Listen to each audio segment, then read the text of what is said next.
तोमर जी, माननीय प्रभारी मंत्री तुलसीराम सिलावट जी, माननीय मंत्री संस्कृति हमारे धर्मेंद्र लोधी जी, माननीय राजवर्या जी, आशीष जी, हमारे पीएस टूरिज्म, थोड़ा आप भी शांत रहो तो मेरी बात भी हो जाएगी।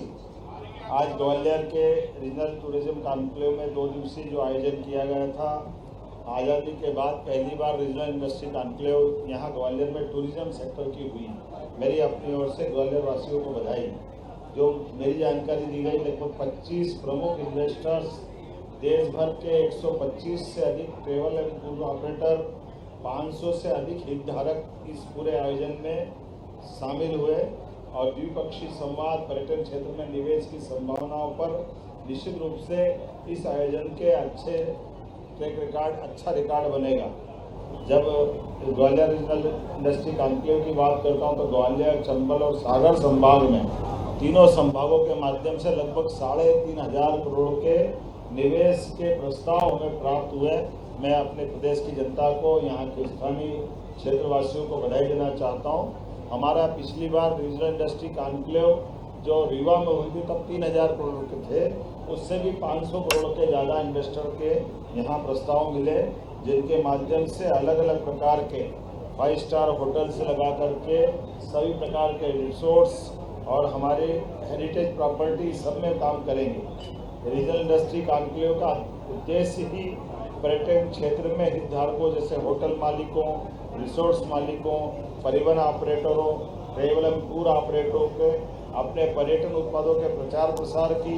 व्यावसायिक चर्चा हेतु एक मंच प्रदान करने का इसका प्रमुख उद्देश्य था। खासकर पर्यटन के क्षेत्र में हमारे इस क्षेत्र से जुड़े हुए लोगों को जोड़ करके ये पूरा जो आयोजन किया गया, मैं मान के चलता हूँ ये अपने आप में एक बड़ी और अलग प्रकार का अच्छा अनुभव भी है, जिसके माध्यम से पर्यटकों को नए नए गंतव्यों तक आने जाने का मौका मिलेगा, उनके अनुभव प्राप्त करने का, और राज्य की समृद्धि के पर्यटन के माध्यम से रोजगार के अवसर भी मिलेंगे, जो क्षेत्र के हमारे कई युवाओं को, क्षेत्रवासियों को अपने उत्पाद बेचने के भी और स्थानीय स्तर पर परिचित होने के लिए आर्थिक समृद्धि का एक बड़ा ये स्वाभाविक रूप से अवसर टूरिज्म के माध्यम से आजकल रोजगार की एक इंडस्ट्री है पर्यटन विकास। मैं मान के चलता हूँ यशस्वी प्रधानमंत्री के नेतृत्व में जो हमारा ध्येय वाक्य भी है, एमपी अजब भी है और गजब भी। आज दिल्ली के नज़दीक आगरा और मथुरा, खासकर मथुरा में गोकुल वृंदावन के पास धार्मिक पर्यटन का एक बड़ा केंद्र है ग्वालियर। ऐसे में इस स्थान पे पर्याप्त फोकस देते हुए पर्यटन विकास के माध्यम से ये जो हमारी यहाँ की नैसर्गिक सौंदर्य, ऐतिहासिक विरासत और समृद्ध संस्कृति को बताने का और उसके जीवन चित्रण का टूरिज्म के माध्यम से जो प्रयास किया गया, मैं उसकी सराहना करता हूँ और बधाई भी देता हूँ। यशस्वी प्रधानमंत्री के दूरदर्शी नेतृत्व में भारत जब स्वदेशी की आर्थिक आत्मनिर्भरता की बात कर रहा है, ऐसे में पर्यटन का क्षेत्र इसमें आर्थिक विकास, सामाजिक उत्थान और वैश्विक मंच पर अपनी स्थिति को मजबूत करने का अवसर भी देता है। प्रधानमंत्री जी की प्रेरणा से मध्य प्रदेश विकास के सभी क्षेत्रों में समान रूप से आगे बढ़ रहा है और इसी कारण से हम मध्य प्रदेश में पर्यटन के क्षेत्र में उनके दृष्टिकोण से प्रेरित होकर काम कर रहे हैं। आज जब मैं प्रधानमंत्री जी ने डिजिटल इंडिया की बात कही है तो हमने पर्यटन में भी डिजिटल पहलों को अपनाया है। प्रधानमंत्री के आत्मनिर्भर भारत के सपने को साकार करते हुए मध्य प्रदेश का टूरिज्म सेक्टर देश में सबसे तेज गति से सबसे सफल होते हुए आर्थिक रूप से एक बड़ी उड़ान लेके आगे बढ़ रहा है। और ग्वालियर के अंदर जब हमने अपने भव्य किले, शिल्पकला, समृद्ध संगीत की परंपरा के इतिहास से हमने जो जोड़ा था, तो आज के इस इंडस्ट्री कॉन्क्लेव में भी समान रूप से सभी सेक्टर के लिए काम किया गया। एक तरफ ग्वालियर के किले के लिए 100 करोड़ की लागत से हमारा CSR फंड के माध्यम से ग्वालियर का किला भी बेहतर से बेहतर किया जाएगा। राजा मानसिंह तोमर का वो उस समय का इतिहास, सिंधिया काल की विरासत, इस सब के लिए सभी क्षेत्रों में हम काम कर रहे हैं। एक संगीत विश्वविद्यालय के लिए भी लगभग 50 करोड़ से ज़्यादा के निर्माण कार्य की सौगात उसमें भी दी जा रही है। एक जीवाजी विश्वविद्यालय को लेकर भी विकास के बहुत सारे निर्णय हमने किए हैं। रीजनल इंडस्ट्री कॉन्क्लेव में चंबल और ग्वालियर अंचल के पर्यटन केंद्रों को वैश्विक मानचित्र पर लाने का और उनको सशक्त स्थान दिलाने का प्रयास भी हमारा इसी के माध्यम से था। तो हमने फिक्की के माध्यम से इस कॉन्क्लेव में निवेश आकर्षित करना,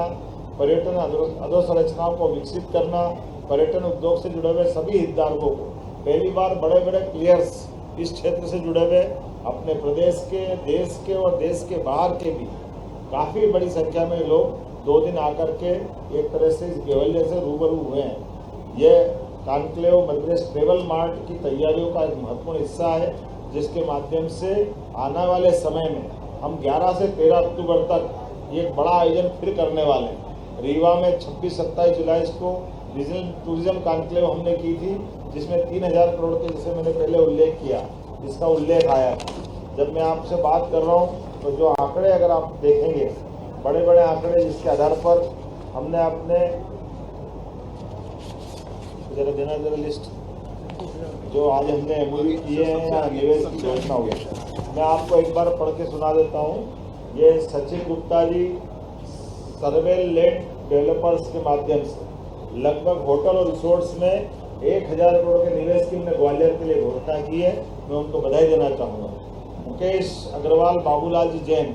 श्रुति इंफ्रास्ट्रक्चर प्राइवेट लिमिटेड, आपने होटल रिसोर्ट्स के लिए 500 करोड़ की, विकास अहलूवालिया जी ने zone by the park hotel वाले, उन्होंने 500 करोड़ की नई होटल और रिसोर्ट्स की घोषणा की है। 24 carat developers private limited 250 crore, Anoop Gupta ji, Sonia लासिंग hospitality 200 crore, RP Maheshwari modern group वाले, इन्हें 150 करोड़ की, फिल्म डिवीजन से 25 प्रस्ताव लगभग 102 करोड़, नीरज कंसल जी ने 100 करोड़, आकाश गोस्वामी आकाश इंटरप्राइजेस के माध्यम 100 करोड़, नवनीत शर्मा लायन ग्रुप से 100 करोड़, दीपक शर्मा दत्ता बिल्डकॉन 100 करोड़ और 25-24 ये अलग अलग, Vishal oasis hospital, Oakwood hotel private limited, JSK infra hotel, Sirisa, Priyasini construction, Amarnath ji, Kumer Sharma ji, Prakhar पाव जी, यशोधर्मन जी, सब मिला के 3500 करोड़ से ऊपर के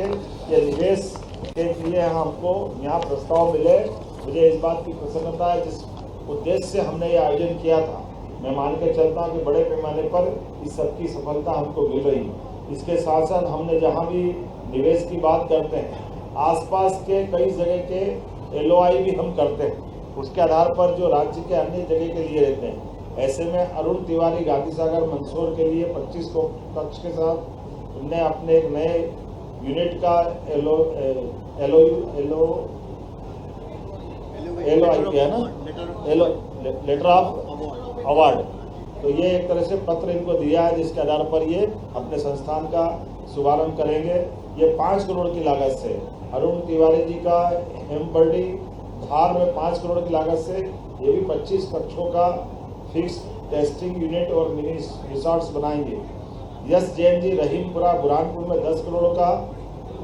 विजाना शाजापुर में 10 करोड़ का, अमित उपाध्याय जी विदिशा में 10 करोड़ का, संजय पाव गांधी सागर में 10 करोड़ का, विकास नीमा नन्हाखेड़ा जबलपुर में 30 कक्ष का 10 करोड़ का, कुल मिलाकर 60 करोड़ के इनको भी हमने अलॉटमेंट लेटर दिए हैं। ऐसी बहुत सारी उपलब्धियां यहाँ के लिए है। मैं मान के चलता हूँ आने वाले समय में राज्य सरकार अभी और भी बहुत सारे सेक्टर में काम करेगी, लेकिन आज का दिन तो 2 दिन के चलने वाले इस कॉन्क्लेव के समापन का, और ये जब मैं स्वदेश दर्शन योजना के माध्यम से फूलबाग क्षेत्र में लगभग 17 करोड़ की लागत से बेजाताल, मोती महल, संग्रहालय, गोपाल मंदिर, रानी लक्ष्मीबाई की समाधि, ऐसे कई प्रकार के साथ साथ the vintage car tour, Bejatal Italian garden का सौंदर्यीकरण, इस सब के लिए हमारे यहाँ के पर्यटकों को आकर्षित करने के लिए और ग्वालियर में सौंदर्यीकरण के इस प्रोजेक्ट से लगभग 250 लोगों को रोजगार मिलेगा। राजा मानसिंह तोमर का मैंने उल्लेख कर ही दिया है, उनके विश्वविद्यालय के लिए 58.46 करोड़ की लागत से 2 अकादमिक भवन, बालक बालिका छात्रावास, सभागार भवन और आवासीय भवनों का निर्माण और अन्य विकास कार्य किए जाएंगे। प्रदेश के शिल्पकारों के लिए भी हमने वेबसाइट का विमोचन किया है, इनसे जुड़कर भी लोगों को खड़ा कर रहे हैं। जब ग्वालियर किले के सौंदर्यीकरण और पर्यटन को बढ़ावा देने के लिए हम बात कर रहे हैं, ऐसे में ग्वालियर किले के संरक्षण, सौंदर्यीकरण, पर्यटन को बढ़ावा देने के लिए टूरिज्म कॉर्पोरेशन के माध्यम से इंटरग्लोब एविएशन लिमिटेड, इंडिगो और आगा खान कल्चर सर्विसेज फोरम के द्वारा MOU किया गया और इससे जुड़े हुए वित्त पोषण की भी 100 करोड़ की इंडिगो ने अपनी सहमति दी है, जो वो अपने खर्च से यहाँ के कंजर्वेशन के लिए काम करेगा। मैंने इस कार्य का माननीय अध्यक्ष जी के साथ और बाकी मित्रों के साथ विमोचन किया है। टूरिज्म के सेक्टर में भी बहुत महत्वपूर्ण MOU हुए हैं। अलग अलग एजेंसियाँ डिजिटल और कई प्रकार से जो प्रमोशन करती टूरिज्म का, उन सबके बढ़ाने का प्रयास किया। उम्मीद करता हूं कि ये पूरे आयोजन के माध्यम से आपका हमारा समर्थन मिलता रहेगा। कल का फिर एक पीपर सेवा औद्योगिक क्षेत्र में 500 करोड़ की लागत से हाइड्रोजन कारखाना बनाने का एक शिलान्यास करने में दोबारा भी आ रहा हूं। कल मुरैना के अंदर भी कुछ और सौगातें लगातार रहेगी। उम्मीद कर रहे हैं कि सौगातों का सिलसिला इसी प्रकार से चलता रहेगा। राज्य आर्थिक दृष्टि से समृद्ध हो, गरीब, महिला, युवा, किसान सबको काम मिले और मध्य प्रदेश देश के नंबर 1 राज्यों में माननीय प्रधानमंत्री की मंशा के अनुसार स्थापित हो जाए, इस दिशा में हम सब काम कर रहे हैं। मेरी अपनी ओर से बहुत बहुत बधाई।